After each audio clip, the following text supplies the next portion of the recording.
आज आपण एकही थेंब तेल न वापरता, तूप न वापरता आणि बटाटाही न वापरता अतिशय सोप्या व साध्या पद्धतीने मऊ लुसलुशीत फुलके कसे बनवायचे ते पाहणार आहोत।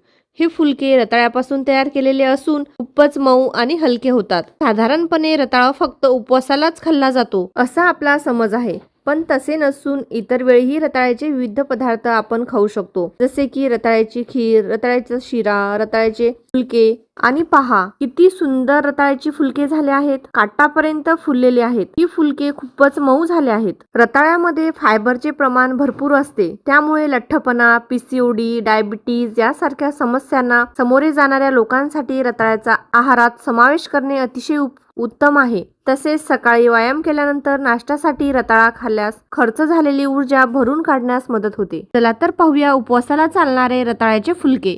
सर्वप्रथम इथे आपण पाव किलो रताळी घेतली आहे। ही रताळी 3 तुकड्यामध्ये कापून घेतली आहे। कुकरमध्ये खाली थोडं पाणी घेतलं, त्यावर स्टँड ठेवला आणि त्यावर रताळीचा बाउल ठेवला आहे। त्यानंतर कुकरचा झाकण लावून मध्यम आचेवर 4 शिट्या काढून घेतल्या आहेत। हे शिजवलेली रताळी एका मोठ्या ताटामध्ये काढून घेऊया। या रताळीचे सालं काढून घेऊया। इथे आपण या शिजवून घेतलेल्या संपूर्ण रताळीची साल काढून घेतली आहे। आता हे छान मऊसर असं मॅश करून घेऊया। मी या पद्धतीने मॅशरच्या मदतीने हे मॅश करून घेत आहे। आपण हा साबुदाणा मिक्सर मधून दळून घेणार आहोत आणि साबुदाणा छान भाजला आहे, बारीक असं पीठ तयार करून घेतलं आहे। ही मॅश करून ठेवलेली रताळी आहे, यामध्ये साबुदाण्याचं पीठ घालूया। तर जेवढं पीठ बसेल तेवढं पीठ घालायचं आहे। यामध्ये थोडं जिरा पावडर घातला आहे आणि थोडी कोथिंबीर घातली आहे। तुम्ही उपवासाला जिरा पावडर आणि कोथिंबीर खात नसाल तर नाही घातलं तरी काही हरकत नाही।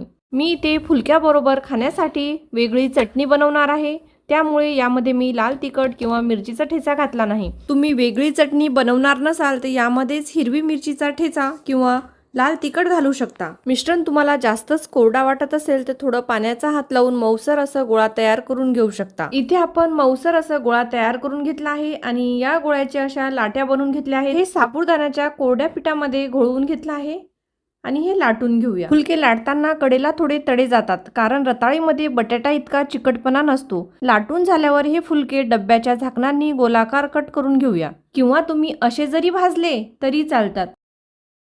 तुम्ही पाहू शकता छान हलक्या हाताने मी हा फुलका लाटून घेतला आहे। गॅसवर तवा तापत ठेवला आहे। हा फुलका तव्यावर घालूया आणि भाजून घेऊया। एका बाजूनी फुलका भाजून झाला की दुसऱ्या बाजूनी पलटवून घेऊया।